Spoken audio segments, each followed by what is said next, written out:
Ms. Samuelson, proponents of shareholder primacy contend that shareholders own the company. We just heard this from Dr. Rao. And yet you've argued that the corporations are actually owned by the corporations themselves. Can you expand on this and why we shouldn't think that the shareholders, through their 401k or whatever, own the corporations? The corporation owns itself. When the corporation legally incorporates, it becomes legally a fictitious person.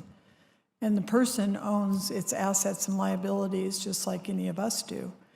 The shareholder has a certificate of stock. What that certificate of stock enables the shareholder to do is to vote for the board of directors, an critically important right.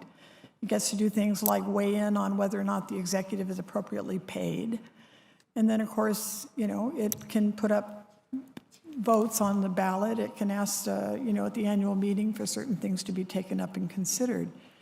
But it doesn't add up to controlling or running the corporation, as might have been the case if we went back 100 and some odd years in terms of how it was structured then. So the situation has changed a lot.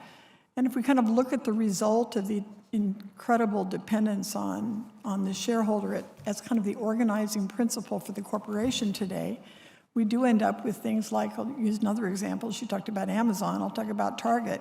Target got a lot of great press a couple of weeks ago because it announced that it was going to be doing about $300 million of investment in its employees, in some wage increases in targeted parts of the country, greater access to health care. We can debate whether or not those things add up to much, but if you kind of roll back in time, 6 months ago, this is $300 million investment announced in their employees. 6 months ago, they announced $15 billion of share buybacks. If we go back over the last 10 years, something like 93% of profits have been returned, or I don't even like to use the return because I'm not so sure they were necessarily due to begin with, but were paid out to shareholders, 93%. The factor that is most important in this environment is what we're doing to reward executives, and the executives today are being paid in stock as well. So all of this is consistent with their worldview and what they're being paid to do. But no, the shareholders do not own the corporation. They own shares of stock that come with some rights. The last thing I'd just say is that if you look at the say-on-pay votes, they correlate with the stock price. As long as the stock price is going up, say-on-pay votes largely go with saying the pay is fine.